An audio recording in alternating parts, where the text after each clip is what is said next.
Buenos días, soy Alonso Aguayo con Fe y Pensamiento Crítico. Estamos leyendo el libro de Primer Crónicas en el Antiguo Testamento de la Biblia y hoy día toca leer el capítulo 22.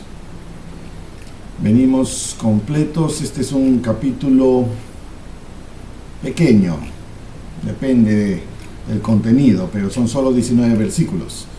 En el capítulo anterior, ¿qué leímos? Leímos que David peca al contar a Israel. Este es un evento impresionante en el que David hace algo no solo que Dios no le había pedido que haga, sino es un acto que refleja la falta de confianza en David, la falta de fe, podríamos decir, en Jehová que David tenía o no tenía. Entonces, tuvimos que analizar un poco, ver por qué estaba mal, porque superficialmente parecía que David simplemente estaba cumpliendo con funciones dignas de su puesto como rey. Manda a hacer un censo, pero la motivación del por qué quería hacer este censo era para saber con cuántos leales potenciales soldados contaba él en todo el país, o varones en edad de portar espada. Y esto evidenciaba una desconfianza de David, después de todo la evidencia que ha tenido, desconfianza de David en que Dios Jehová le protegería, como le ha venido protegiendo en todas las guerras anteriores, toda su vida. Lo prosperaba y siempre hacía que todo lo que David hiciera saliera bien, pero era porque lo que hacía era la voluntad de Dios. Ahora, si lo que haces está teñido por tu temor, falta de confianza, tal vez no es un no confío, sino simplemente tengo miedo. El miedo es falta de confianza, acepto eso. Y esta es la base no dicha de la historia del capítulo 21 que hemos leído. Y hay evidencias, dice: Satanás se levantó contra Israel y tentó o incitó a David a que hiciese un censo. Entonces hay un entendimiento de que este acto estaba mal, no debía hacerlo. Luego investigamos, también hay otra evidencia de que el soldado o general de los ejércitos al cual David encargó que vaya y haga este censo, él no estaba de acuerdo. Y dijo: ¿por qué vamos a hacer este gran mal? ¿Por qué ha de ser motivo de culpa para Israel? ¿Para qué procura mi Señor esto? ¿Acaso no son todos siervos de mi Señor? ¿O tuyos? ¿No están todos para servirte? ¿Por qué hay que ir y contar quiénes están? Y eso es todo lo que dice acá. Sin embargo, investigando un poco más, encontramos un versículo que nuestro asistente nos reveló, y yo lo escribí en una nota acá. Y esta nota habla de Éxodo 30:11, en el que había una regla, y que no tenemos razón para pensar que esa regla dejó de ser importante. Era la regla de los comandos que recibió Moisés cuando trajo a Israel a la tierra prometida, y todas las reglas que había establecido en Levítico, en Números, en Deuteronomio, todo el libro de mandamientos y reglas y formas de vivir, e interacciones sociales, políticas, juicios y todo lo que se estableció en esos libros. Parte de ello era qué se debía hacer durante los censos. Yo no recordaba esto, obviamente, y nuestro asistente, que no tiene que recordar nada, sino lo sabe todo en cuanto a las cosas escritas, entonces nos trajo a colación este versículo en Éxodo 30, del 11 al 16, en el que dice rápidamente que todos los censados eran censados porque iban a ser contados entre el pueblo de Dios. Y los que son contados entre el pueblo de Dios, no soldados para ir a pelear, si sirven para eso para Dios, pues para eso será, pero el ser censados para el pueblo de Dios era que eran dignos de la redención que se va a hacer por ellos en el meridiano de los tiempos, en la expiación de Jesucristo, símbolo del cual son todos los holocaustos y los sacrificios que te hacen pensar en aquel sacrificio posterior que va a venir. Pero El acto representa una redención, un pago por precio. ¿Okay? Han pagado por precio por mi alma, o van a pagar, porque estamos antes de Cristo. Pero este es el evangelio que se dio desde Abraham en este convenio abrahámico. Y en este acto de censo, lo cual te cuenta como pueblo de Dios, lo cual te asume redimido, tienes que hacer sacrificio para ser redimido. La figura del sacrificio era un pago físico. Y había que pagar medio ciclo o 10 jeras por persona. ¿Quién pagaba esto? Según este Éxodo 30, 11, 16, era el mismo personaje censado. Vienes a censarme, voy a ser contado entre el pueblo de Dios, porque un censo es algo que viene de Dios. Entonces, toma, aquí están mis 10 jeras, o medio ciclo por persona. Y esto habla que no importaba si eras rico o si eras pobre, el precio era el mismo. Y no era un precio alto, pero era un símbolo de sacrificio necesario para redimir tu alma. Era cuando todas las formas eclesiásticas y rituales y formas eran símbolo en señal de un sacrificio eterno y universal que se iba a realizar más adelante por el mismísimo Hijo de Dios hecho carne como Jesús, ¿no es cierto? Esa era la regla de los censos. Entonces, lo que David hace no fue mandado por Dios, no era para contar a los del pueblo de Dios, no era por propósitos de temor a ver si puedo vencer en la próxima guerra, no era para simbolismo de redención y contado a los pueblos de Dios, no se cobró nada a los censados, y por ello hubieron algunos en contra. El mismísimo general estaba en contra, pero fue y obedeció. Pero algunos sectores, tribus, no estuvieron de acuerdo, o por lo menos dicen no se censaron, como los levitas, los de Benjamín, y me parece que alguno más. Entonces, no estaba bien esto. Y Jehová decide enviar una peste sobre el pueblo.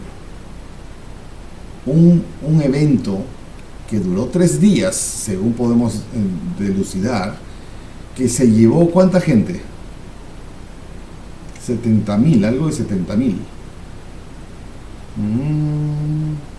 No tomaré de Jehová, no, esa es la Jebuseo, no veo ahorita el número. Acá está, 70,000 hombres. Jehová envió una peste sobre Israel y cayeron de Israel 70,000 hombres. Y la figura en la que esto ocurre es que Dios envía al ángel destructor. Y nos hace recordar al mismo ángel destructor que se llevó a los primogénitos de todo Egipto y se iba a llevar a los de Israel también, a menos que hagan el símbolo de la sangre del sacrificio, del Cordero Inmaculado, que representa al Cordero de Dios en el futuro, la sangre derramada por nuestra salvación. Esta sangre del Cordero simbólico iba a ser pintada sobre o colocada sobre el marco de las puertas, y eso sería señal para el ángel destructor de que donde vea esa señal en la puerta de una casa, no destruya al hijo primogénito de ese hogar. Y entonces pasó de Israel sin tocar a los primogénitos y continuó con el resto de Egipto, destruyendo a todos los primogénitos de todas las familias, incluido el primogénito del faraón. El último de los grandes prodigios que finalmente hizo que soltaran a Israel de la esclavitud. Ese ángel destructor, no sé si es el mismo, pero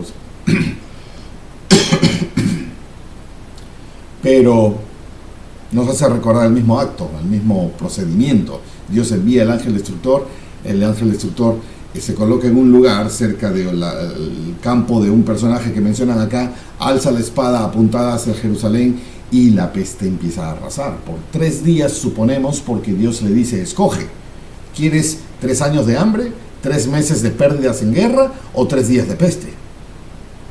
Entonces, David escogió 3 días de peste, estaba pidiendo perdón y perdón y perdón, entiendo que hice mal, y se dio 3 días de peste.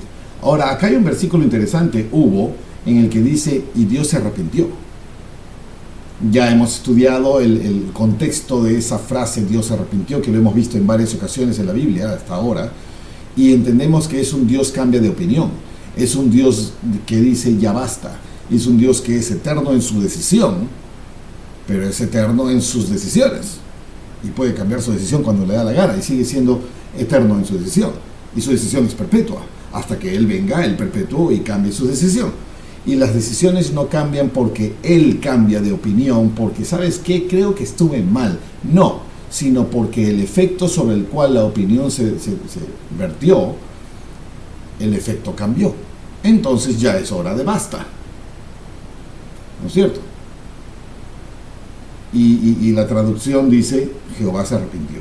Miró Jehová y se arrepintió de aquel mal y le dijo al ángel que destruía, basta ya, detén tu mano.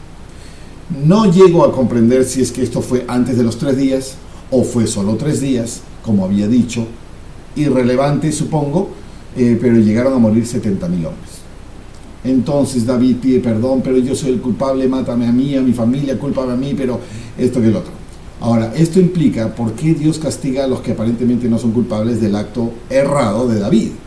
Y es que todos sabían esa ley antigua de Moisés en la época del Éxodo, en la que todos tenían que pagar por la redención de ser contado entre el pueblo de Israel. Y al ver que no tenían que pagar, ¡hey, qué bien! No tengo que pagar. ¿Quieres censarme? Sí, soy yo. Somos 3. Y ya está. Y no tenemos que pagar. Nos libramos. Si somos 3, nos libramos. ¿Cuántas jeras? ¿10 jeras eran? ¿30 jeras? No me acuerdo ya.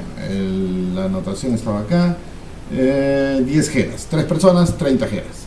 Nos ahorramos 30 jeras. Cuéntame nomás. Y eso está mal. Todos han roto la ley. Todos. Los involucrados. Entonces, había el profeta del momento, ¿cómo se llamaba? No dice acá, no me acuerdo cómo se llamaba el profeta. Ángel era ordenó Gad que dijese a David. Gad era el profeta, ¿ok? De ese momento.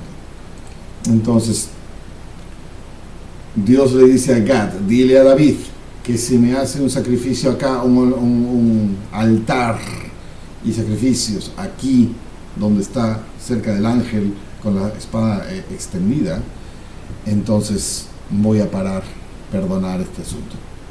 Entonces David va con sus ancianos, dice, los líderes, compran el campo de este personaje que se menciona aquí. Hay un personaje que se menciona y compra los animales, compra todo, le paga por ello, y ahí hace el altar y se acabó el asunto. ¿Okay? Se acabó el asunto. David no pudo ir más allá. David no pudo ir allá a consultar a Dios. Está hablando del lugar donde está el templo y el arca y el tabernáculo, que no es donde ocurrió lo del ángel con la espada encendida o alzada, sino un poco antes de ese lugar. Y tenía David tanto miedo de ese ángel con la espada encendida que no iba hasta el templo. Así termina el capítulo. Así termina el capítulo. Un evento, una desgracia en Israel. Como las han habido ya perdí la cuenta, un montón. ¿Por qué? Por acto de Israel. Y tenemos un Dios que dirige y fiscaliza al pueblo de su convenio, a su pueblo del convenio, y es blanco-negro. Cumples, todo blanco, y te va muy bien y prosperas y todo. No cumples, todo negro, y te va terrible y ocurren tragedias y desgracias. Una época de una madurez mental, social, evolutiva del pueblo que está en sus pañales, está en su infancia, y no entienden más que blanco y negro. Ya han pasado 600 años desde que salieron de Egipto, pero estuvieron en Egipto como esclavos por 400 y pico años. Entonces, recién tienen más tiempo libres que esclavos, pero el Dios que los sigue guiando sigue siendo blanco y negro. Están bajo la ley, están bajo el convenio, están bajo el convenio, el viejo convenio, antes de que venga Jesús y implante el nuevo convenio, que no es diferente, es el siguiente paso. Todo lo del convenio primero apuntaba a Jesús, y todo lo del convenio segundo es gracias a Jesús, porque cumple con la ley. Y bueno, esto me lleva a otros temas. Ese fue el capítulo 21. Y con eso entramos al capítulo 22. Y dijo David: esta es la casa de Jehová y este es el altar del holocausto para Israel. Está hablando del templo de cortinas y tiendas y tabernáculo que está allá en esta zona alta, o está hablando de este nuevo altar que hizo en el lugar donde se produjo la destrucción del ángel destructor en el capítulo anterior. Esta es la casa, supongo que habla del templo. Después mandó David que se reuniese a los extranjeros que había en la tierra de Israel y señaló canteros que labrasen piedras para edificar la casa de Dios. ¿Qué tiene que ver los canteros con los extranjeros? A sus descendientes que quedaron, acá hay una cita en 1 Reyes 9:21 y dice, que no hemos leído todavía: a sus descendientes que quedaron en la tierra después de ellos, que los hijos de Israel no pudieron destruir, porque no cumplieron la voluntad de Dios en la exactitud que Dios requería, hizo Salomón que sirviesen con tributo laboral hasta hoy, hasta el hoy de esos cronistas. A sus descendientes. Entonces acá, ¿qué dice? Después mandó David que se reuniese a los extranjeros, pero acá habla de los descendientes de esos pueblos originales. Entonces, como no han matado a todos, tenemos entre ellos, tenemos a estos extranjeros entre nosotros. Extranjeros, ellos están en su propia tierra, pero nosotros hemos venido e invadido por mandato de Dios, pero no los hemos matado como Dios mandó. Entonces estamos medio que conviviendo, lo cual Dios quería evitar por razones de influencia, y que ha venido a ser el problema por todos estos cientos de años hasta este punto, y seguirá siendo. Que había en la tierra de Israel, y señaló canteros, me imagino, de entre esos extranjeros para edificar la casa de Dios. Me suena a trabajos forzados, ¿no es cierto? Aquí la cita dice: hizo Salomón que sirviesen con tributo laboral hasta hoy. O sea, no puedes pagar, entonces trabaja.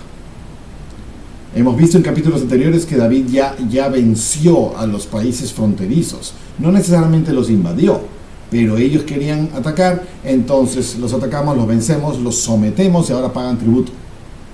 Y eso hizo con los amonitas, con los moabitas, con los filisteos, con los sirios que vinieron a ayudar. Todos los enfrentamientos. David ganó todos, sometió a todos, todos pagan tributo.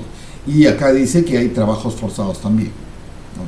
En la cita dice que los que no podían pagar trabajaron con tributo laboral, o pagaron con tributo laboral. No habla de Salomón, hasta ahorita no estamos hablando de Salomón, pero David está preparando.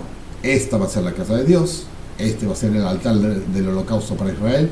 No creo que lo haya construido, porque ya en unos capítulos anteriores él quería construirlo, y Dios le dijo al profeta Gad que le diga a David: no, tú no lo vas a construir, tu hijo lo va a construir. Y David se sintió muy agradecido por prosperarle su familia. No hago. Pero acá dice: esta es la casa de Jehová.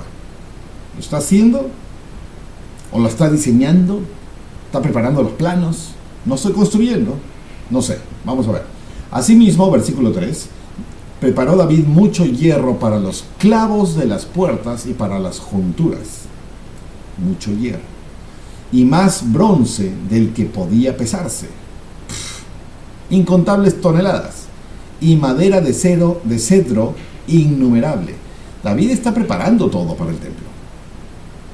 Ya tal vez tiene un diseño, y tal vez ese es el significado del primer versículo: esta es la casa de Jehová, este es el altar del holocausto. Ya lo tengo todo en planos, lo tengo todo pensado.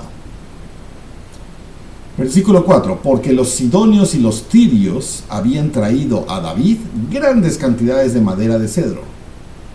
Ya están juntando los materiales. Y dijo David: Salomón, mi hijo. Acá entramos recién al hijo Salomón. David ha tenido un montón de hijos. Varios han muerto, varios han sido rebeldes, varios han sido terribles historias. Y Salomón no fue el primero, ni de la única esposa de David. Fue uno de los hijos, pero por alguna razón es el escogido. Ya llegaremos a aprender de la vida de Salomón. Pero ahorita es desde los ojos de David. Salomón, hijo mío. ¿Qué dice acá? Salomón. hijo mío, es muchacho y de tierna edad, y la casa que se ha de edificar a Jehová ha de ser magnífica por su excelencia, para renombre y gloria en todas las tierras. Ahora pues, yo le prepararé lo necesario. Ahí está. E hizo David grandes preparativos antes de su muerte. David no se le permitió, no se le autorizó a construir el templo, pero vaya que preparó todo para ella. Y como su hijo está jovencito, yo ya tengo ideas claras, junto a profesionales, hacemos diseños, preparamos material, esto va a ser. Entonces llamó David a su hijo Salomón y le encomendó que hiciese una casa a Jehová, Dios de Israel. Y dijo David a Salomón: hijo mío, en mi corazón tuve el propósito de edificar una casa al nombre de Jehová mi Dios. Pero vino a mí la palabra de Jehová diciendo: tú has derramado mucha sangre y has hecho grandes guerras. No edificarás una casa a mi nombre. Interesante. Dios te manda a hacer cosas, Dios te cuida, te protege y te prospera en ciertas cosas, pero por haber hecho ciertas cosas, ya no calificas para otras. No eres condenado, pero tú has estado involucrado en demasiado problema. Y me has buscado, te he prosperado y todo ha salido bien, ya hay paz. Pero ahora usemos a alguien limpio de toda esta historia terrible que has tenido que vivir tú, que has vivido tú. Y este hijo de rey, hijo de palacio, criado y crecido en toda la fuente de conocimiento, ley, evangelio, rituales, y limpio de todo lo que produce la guerra y muertos en su mente, ¿no es cierto? Tú has derramado mucha sangre. Interesante.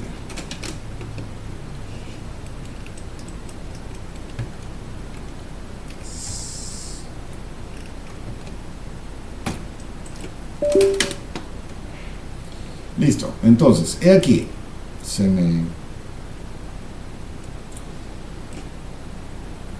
me trabó la pantalla por un momento. Muy bien. He aquí. No, tú has derramado mucha sangre y has hecho grandes guerras. No edificarás una casa a mi nombre, porque has derramado mucha sangre en la tierra delante de mí. He aquí, un hijo te nacerá, el cual será hombre de paz. Detalle importante. David fue escogido por su corazón. Estoy citando esa frase que me impresionó mucho hace muchos capítulos, muchos libros, desde Jueces, me parece. Pero Salomón es escogido por ser un hombre de paz, el cual será un hombre de paz, porque yo le daré descanso de todos sus enemigos en alrededor. Claro que le va a dar descanso, le va a permitir el descanso que ya se logró por manos del salvaje David. Salvaje, guerrero, obediente, fe y todo lo que quieras, y con sus errores que ha cometido y que ha costado vidas. Pero con él se logra la paz. Ahora Salomón permanece la paz, es un hombre de paz. ¿Okay? Entonces, hombre de paz, le daré descanso de todos sus enemigos. Por tanto, su nombre será Salomón. Y yo daré paz y reposo sobre Israel en sus días. Qué privilegio, ¿no? Él edificará una casa a mi nombre, y él será para mí un hijo, y yo seré para él un padre. Qué bonito, qué bonito. Esto no habla de que Salomón no hizo nada para merecer esto. Dios escoge a las personas porque las personas se vuelven calificables para ser escogidos. Salomón debe haber sido una persona muy especial, y su relación de Salomón con Dios debe haber sido finísima. Y estableceré el trono de su reino sobre Israel para siempre. Estableceré el trono de su reino sobre Israel para siempre. Acá hay otra evidencia, qué interesante, el para siempre. ¿Qué significado tiene esta frase, para siempre? Fácilmente pensamos, es para siempre, nunca termina, es eterno. Pues estamos hablando de un trono. Ya no existe ese trono. ¿Dónde quedó el para siempre? Salomón, estableceré su reino para siempre. Se murió, se acabó, como todas las personas. de qué está hablando? Para siempre. Estableceré el trono de su reino sobre Israel para siempre. El para siempre ya entendimos anteriormente que Dios lo puede cambiar y acabar cuando le dé la gana. Y sigue siendo para siempre porque es el Eterno el que lo dice y será para siempre hasta que Él diga no. Pero en este caso no ha cambiado de opinión y se murió. La muerte le ganó a Dios, entonces ya no es para siempre. O el para siempre involucra más allá que este periodo mortal que nosotros tenemos tan clavado como único. Pero hay más, entonces para siempre. Y estableceré su reino y su trono para siempre. Entonces, ¿hay Israel después de la muerte? ¿Tiene algún presencia? Israel. Israel es un país. Israel es un grupo de gente, descendientes de Israel, Jacob, que hizo convenio con Dios, que era hijo de Isaac, que renovó convenio con Dios, que era hijo de Abraham, que realizó el primer convenio con Dios. Y de ahí viene. Y todo esto resultante se llama Israel. Y eran 12 tribus, 12 naciones, de las cuales con el tiempo solamente una de las naciones, Judá, los judíos, escribían todo lo que pasaba en los años y los cientos de años. El resto no escribía, o por lo menos no tenemos los acceso a registros de las otras tribus. Y con el tiempo se dispersaron, se perdieron, invasiones, opresiones, muertes, esclavitudes, exilios, y perdimos el rastro de 10 tribus completas. Para la mayoría del mundo, 11 tribus, y solo queda la 12ª, Judá, que escribió la Biblia. Hay otros que sostienen que la de José fue enviada a otro lado y tienen otros registros, y esos registros apoyan a los registros de la Biblia. Pero la Biblia no menciona casi eso. Ya llegaremos al día que lo mencione, al capítulo, libro que lo mencione. Y luego hay profecías en Daniel y en Apocalipsis respecto al recogimiento de las tribus perdidas de Israel. Recogimiento.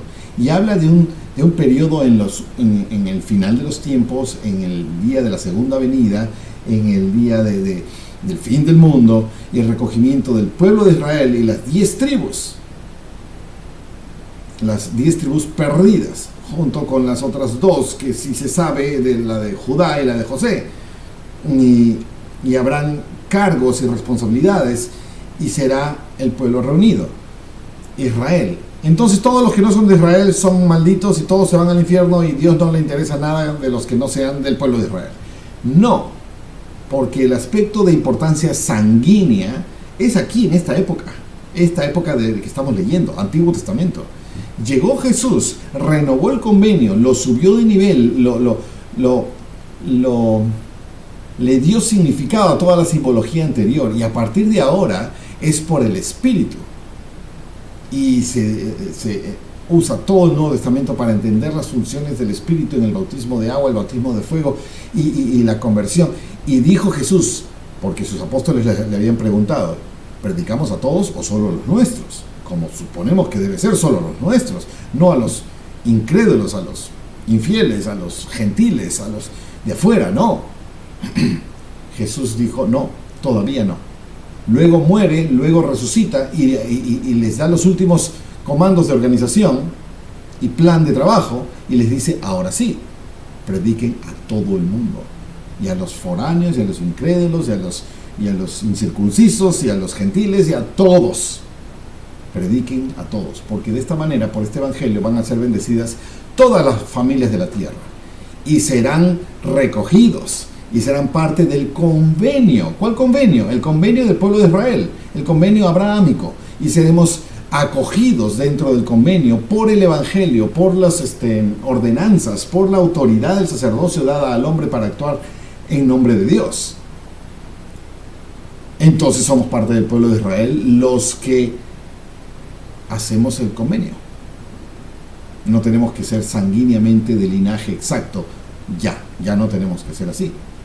Entonces Israel es la bendición del evangelio salvador a todas las personas. Porque todas las familias de la tierra serán bendecidas por esta bendición que pongo sobre ti, Abraham. Este convenio que hago contigo será el motivo de que todas las familias de la tierra sean bendecidas. No significa que el linaje sanguíneo serán todas las familias de la tierra, y que de las demás personas hay muchísimas más. Ellas serán parte del convenio por medio de la aceptación del Evangelio, por principio, por autoridad. Sí, por autoridad. Y entonces son parte del pueblo de Israel. Ya estamos hablando de un Israel de convenio, de espíritu, de compromiso. Ya no esa ciudad, ese país, ese grupito actual, o que ha venido siendo escribiendo de la Biblia, y luego más, y luego no más, y luego caen, y luego suben, y luego mejoran, y luego se alejan, y luego cosas terribles que vamos a ver que Israel hace, hizo y hará. Y hoy en día tenemos un país llamado Israel, que está habitado predominantemente por los judíos siendo un 12avo de todas las tribus de Israel. Y están haciendo lo que están haciendo. Juzgable, no juzgable, es la voluntad de Dios o no lo es, tienen autoridad del convenio o no la tienen autoridad del convenio, viven el nuevo convenio o viven el antiguo, qué pasó con el nuevo, y todo lo que se suscita hoy. Pero ya no tiene nada que ver con el convenio espiritual que se nos enseñó en el meridiano de los tiempos, con el portador del sacrificio original que cumplió con toda la simbología previa y que establece cómo es a partir de ese entonces hasta ahora. Entonces Israel es más allá que esta vida. Israel en ese contexto es más allá que esta vida. Y el recogimiento y el convenio y las bendiciones y el vivir con Dios y etcétera, etcétera, es el convenio. Bien podríamos decir: estableceré el trono de su reino sobre Israel para siempre. Está hablando de la importancia de Salomón como personaje, como trono, como posición, como alcance de capacidad sobre Israel para siempre. Si quitas la muerte como frontera delimitante, entonces tenemos efectos de esto para siempre. Y no lo veo contradictorio. Lo veo muy figurativo, muy fascinante a la explosión imaginativa de lo que podría significar la aplicación de esto. Y no me voy a entretener más. Por ahí sentí claro en la necesidad de establecer la eternidad para siempre, el para siempre de Israel. Y no estamos hablando del país, no estamos hablando de los judíos, no estamos hablando de una tribu, estamos hablando de un convenio. Ok, versículo 11. Y ahora pues, hijo mío, Jehová esté contigo y seas prosperado, para que edifiques una casa a Jehová tu Dios, como Él te ha dicho. Qué bonito, ¿no? Qué importante es esto para David. Salomón debe estar ahí jovencito, porque dice en alguna parte, es muchacho, ¿no es cierto? Es muchacho y de tierna edad. Me lo imagino de ¿qué? 15 años, 14 años, 10 años, no sé. Muchacho de tierna edad. Entonces su papá lo está fortaleciendo y preparando para este gran encargo. Seas prosperado para que edifiques una casa a Dios, a Jehová tu Dios, como Él ha dicho de ti. Y Jehová te dé entendimiento y prudencia, para que cuando Él te ordene estar sobre Israel, tú guardes la ley de Jehová tu Dios. Uf, qué frase esta, qué verso este, fabuloso. Jehová te dé entendimiento y prudencia, para que cuando Él te ordene estar sobre Israel, tú guardes la ley de Jehová tu Dios. Esto lo puedo aplicar a mí mismo en forma casi directa. Yo no estoy sobre Israel, pero estoy sobre aquello sobre lo que estoy. Entonces, Jehová te dé entendimiento y prudencia, para que cuando Él te ordene estar sobre aquello de lo que tengas que estar a cargo, tú guardes la ley de Jehová tu Dios. ¿Cuántas veces pedimos cosas grandes, imposibles para nosotros, que no vemos cómo sería posible, pero por favor Dios, por favor Dios, por favor Dios, y a veces nos lo concede, y a veces para nuestra desgracia nos lo concede. Dice el verso popular: cuídate de lo que pides, no sea que se te cumpla, se te conceda. Porque una vez concedido, de pronto no sé qué hacer, me la creo. ¿Qué pasa si pedí poder y autoridad sobre otros? Para hacer una buena influencia, para poder ayudar, qué sé yo, y cuando tengo finalmente el poder, me olvido del para qué y me vuelvo un tirano. O si pedía riqueza y prosperidad en estas ideas que estoy teniendo y esfuerzos, por favor, prospérame. Y me prospera a niveles que de pronto cambio de forma de ser y vivo por la riqueza y no por el propósito para el cual se me había concedido o había pedido. Y me vuelvo otra persona. Y dejo de guardar la ley de Jehová. Entendimiento y prudencia que sean tus herramientas para que cuando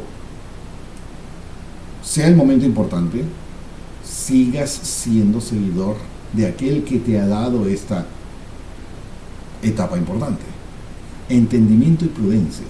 En entendimiento solo pone definiciones. Bueno, va a ser fascinante cuando lleguemos a la historia personal de Salomón. ¿Por qué Salomón se volvió tan importante en la historia?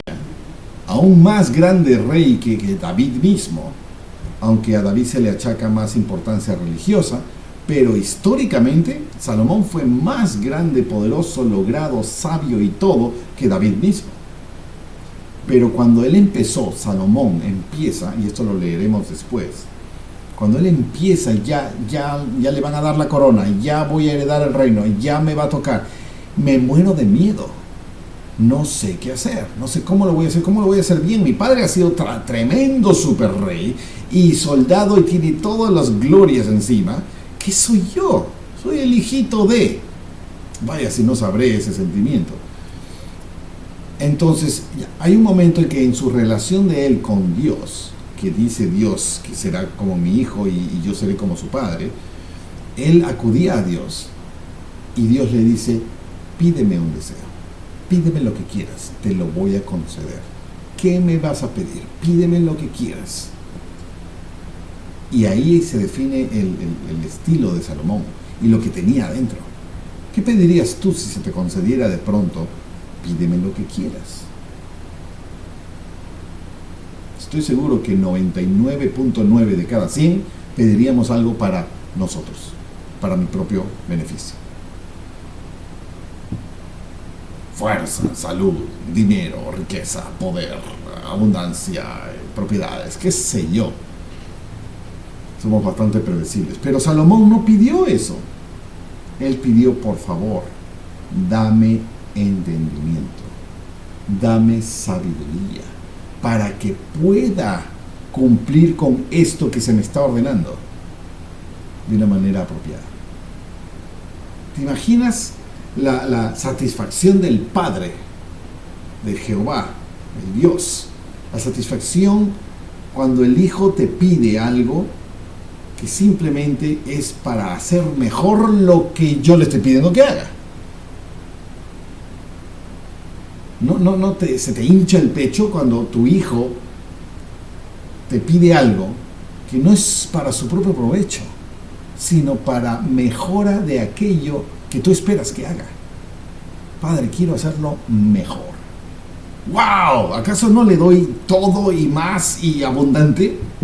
Y la respuesta de Dios fue: porque no has pedido riqueza, porque no has pedido poder, sino sabiduría, te daré sabiduría como no ha habido en este mundo, ni la habrá tal vez. No me acuerdo el versículo. Te daré sabiduría y además te daré riqueza y además te daré poder como no ha habido en este mundo. Imagínate si pedías solamente riqueza, solamente poder. Se le hubiera concedido. Pero cuando pides lo correcto, estallan las arcas de bendiciones, ¿no es cierto? Bueno, esa historia vendrá. Aquí está David rogando a Dios o aconsejándole a Salomón que Dios te dé sabiduría y entendimiento para que puedas cumplir con esto que se te ha llamado. Entonces, 13, Serás prosperado si cuidas de poner por obra los estatutos y decretos que Jehová mandó a Moisés para Israel. Esfuérzate pues y cobra ánimo, no temas ni desmayes. Esta es la continuación perfecta de este 12 y el 13. Esto debería imprimirlo, escribirlo en un papelote en mi pared y verlo todo el tiempo. Esto es, guarda mis mandamientos y prosperarás en la tierra. Así de simple. Serás prosperado si cuidas de poner por obra los estatutos y decretos de Jehová. ¿Cuáles? Los que dio a Moisés y para Israel y todo lo que compete a esta historia, a este personaje, a esta época. Esfuérzate pues y cobra ánimo, no temas ni desmayes. Este versículo es sumamente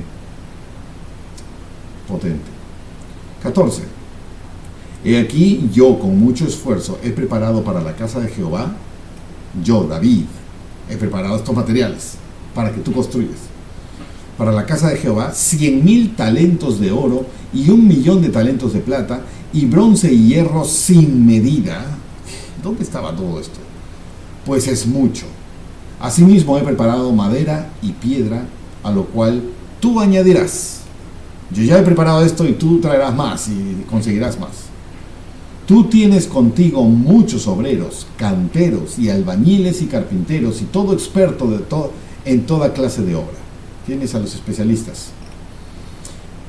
Del oro, de la plata, del bronce y del hierro no hay límite. ¡Wow! Levántate pues y manos a la obra, y Jehová esté contigo. Supongo que esto es a portas o a punto de entregarle el reino. Supongo que ya no tiene 14, 15 años, debe tener ya 17, 18, 20, 21, no sé.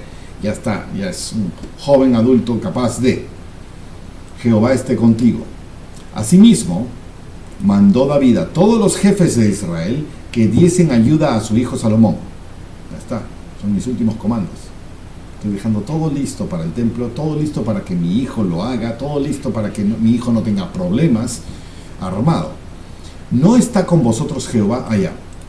David manda a los jefes de Israel que ayuden a su hijo Salomón diciendo: ¿no está con vosotros Jehová vuestro Dios, el cual os ha dado paz por todas partes?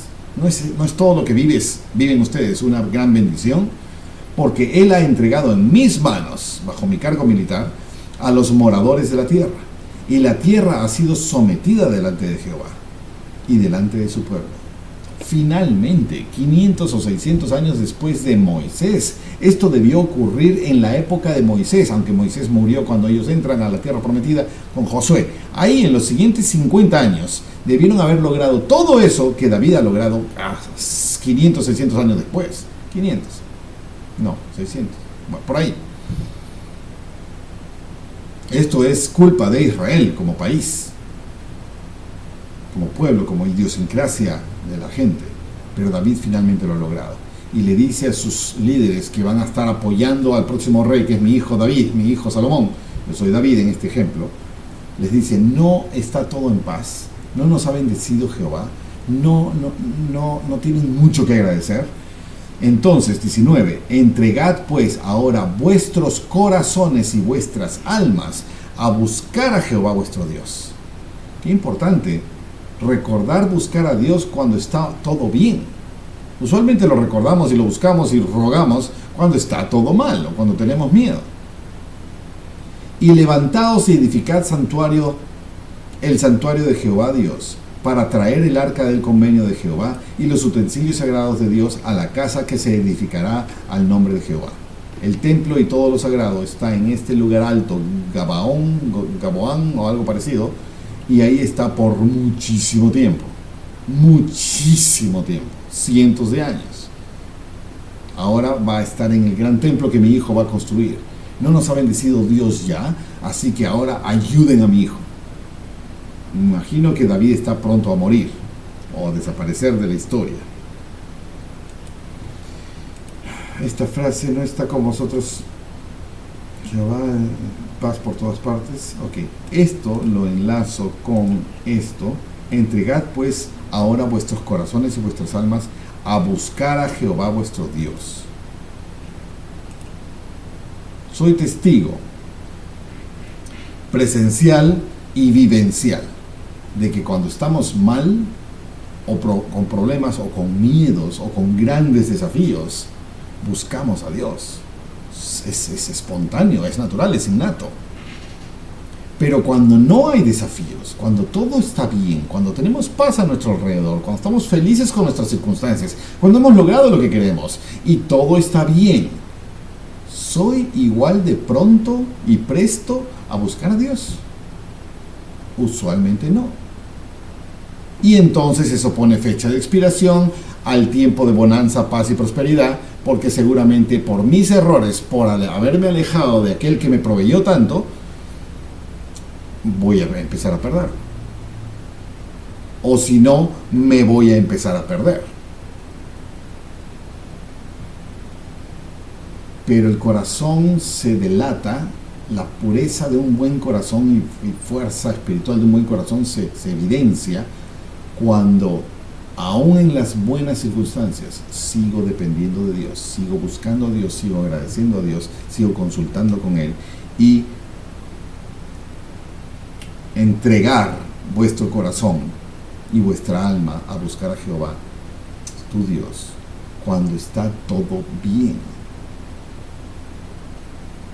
Puedo pensar en menos de un puñado de personas que entiendo que son así, dentro de mi círculo de conocidos. Menos de un puñado, y esto tal vez me cueste llegar a 3. Cuando estamos mal, sí, todos pedimos. Pero cuando estamos bien, qué finura interior, ¿no es cierto? Eso es lo que está pidiendo David a la gente que va a apoyar, que debe apoyar a Salomón, su hijo, en esta obra de gran importancia. Creo que nadie refleja tanto interés como David en la importancia de este acto de construir un templo. Muy bien, ese es el capítulo 22. Pequeño, pero le hemos sacado bastante rama, bastante beneficio. Le hemos sacado bastante beneficio. Me siento beneficiado. Me ha gustado. Capítulo trascendente. Ahora empezamos a incluir a Salomón en la historia. Muy bien, aquí paro el capítulo 22. Nos vemos en el próximo episodio.